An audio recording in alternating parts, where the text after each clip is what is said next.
En Afrique, quand il est question d'intégration africaine, quand il est question de la renaissance africaine, quand il est question de l'unité nationale au sein de nos micro-États, il y a 3 facteurs qui divisent souvent.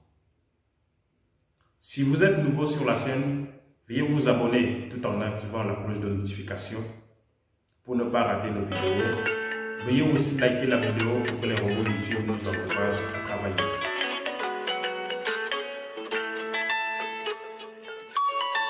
Les appartenances ethnico-géographiques, c'est-à-dire je suis du Dioula, tu es Baoulé, je suis du Nord, tu es du Sud.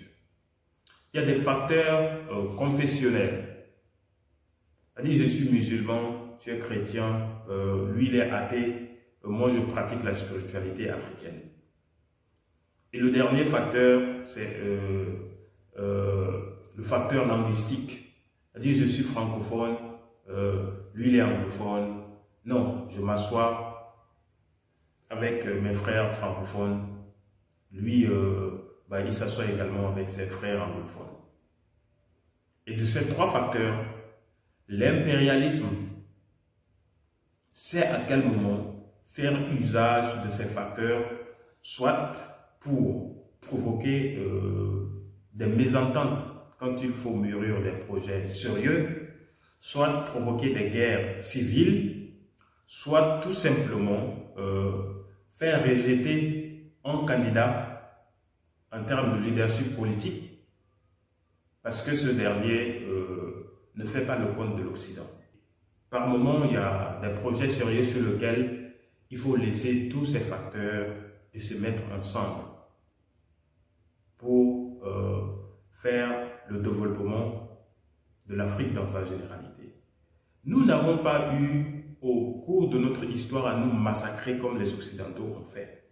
Ils ont connu la Première Guerre mondiale, les Occidentaux ont connu la Deuxième Guerre mondiale. C'était une boucherie humaine.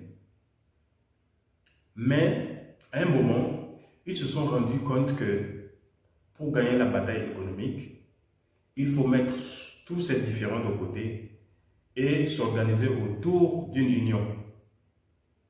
Aujourd'hui, qu'est-ce que nous avons? Nous avons l'Union européenne.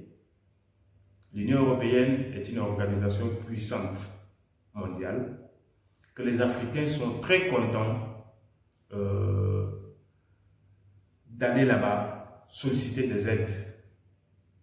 Parce que si nous aussi, nous nous mettons ensemble, comme Nkrumah a suggéré en 1960, pour l'unité africaine, aujourd'hui, on serait une puissance économique, mais plus forte que l'Union européenne. Vous venez là-bas prendre de l'argent pour les élections, vous venez là-bas prendre de l'argent pour creuser des puits dans vos villages, vous venez là-bas prendre de l'argent pour vous payer des jets privés en tant que présidents africains. Vous n'avez pas honte, parce que ce qu'eux ils ont fait, malgré des conflits qu'ils ont eus dans l'ère passée. C'est pour dire que ça arrive des moments où il faut laisser l'émotion de côté et passer à l'essentiel. Les Africains d'aujourd'hui doivent se situer au-dessus de la mêlée. Les petites divisions ethniques. En tant qu'Africains, quand nous voyageons, quand nous arrivons peut-être en Chine, ce qu'on va voir, c'est un Africain. C'est tout. On ne va pas chercher à savoir s'il est musulman, on ne va pas chercher à savoir s'il est Baoulé ou s'il est Dioula, on ne va pas chercher à savoir s'il est Bassa ou alors s'il est Wadjo. On ne va pas chercher à savoir s'il est vraiment anglophone ou francophone. Mais tout ce qu'on voit, c'est un Africain. Que tu sois afro-américain, que tu sois de la Guadeloupe, que tu sois de la France, tout ce qu'on voit, c'est un Africain. Et en tant qu'Africain, la deuxième image qui vient dans les mentalités collectives, c'est la pauvreté. Et à côté de cette pauvreté, on voit la mendicité. À côté également de la mendicité, on voit les épidémies, c'est-à-dire le palu, choléra, Ebola. Donc, en tant qu'Africains, tout ce qui doit nous intéresser, c'est ce destin commun que nous avons. La longue histoire que nous avons en commun, depuis nos premiers ancêtres, en commençant par la région des Grands Lacs, pour aller en Nubie, ensuite en Égypte, et descendre vers les autres régions de l'Afrique. C'est ça le point central qui nous lie. Et la deuxième chose, c'est le fait que nous avons connu des parcours.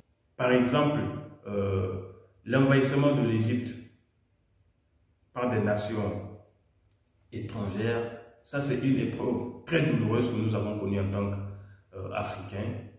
Et la deuxième des choses, c'est l'esclavage. C'est l'esclavage. Nous avons partagé cela. Après quoi, nous avons partagé les conquêtes coloniales. Et nous avons connu la colonisation. Et aujourd'hui, la néocolonisation. Voilà ce que nous avons en partage. Que tu sois afro-américain, que tu sois de la Martinique, que tu sois de la Guadeloupe, que tu sois du Brésil, voilà les problèmes que nous avons en commun. Et par-dessus tout, nous partageons la pauvreté. Ça, c'est une image qu'on affecte aux Africains en général.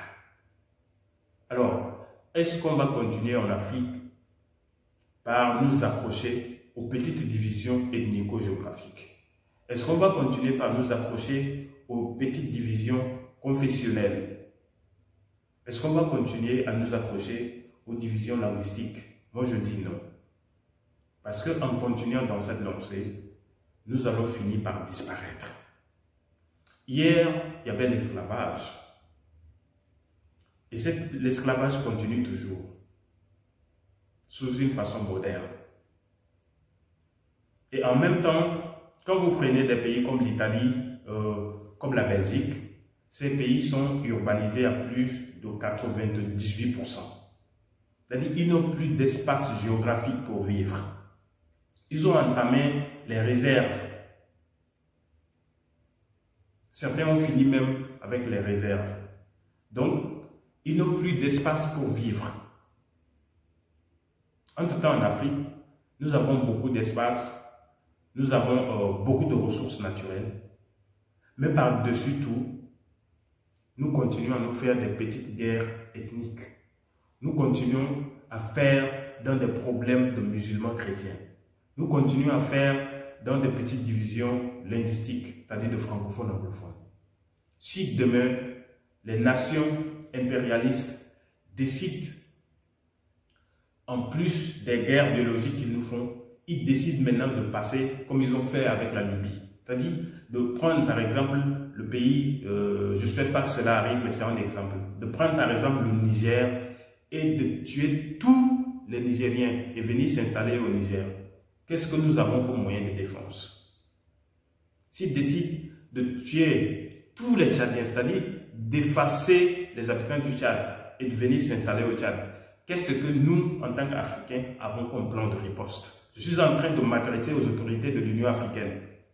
Qu'est-ce que vous avez comme plan de riposte? Nous continuons toujours par croire aux instruments internationaux comme la CPI ou alors l'ONU. Vous et moi savons que ces instruments sont tout simplement des moyens au service des nations impérialistes. Et donc, les Africains de façon générale, chacun à son niveau, doit faire un travail pour se situer au-dessus de la mêlée pour la renaissance africaine. Au thème et à très bientôt.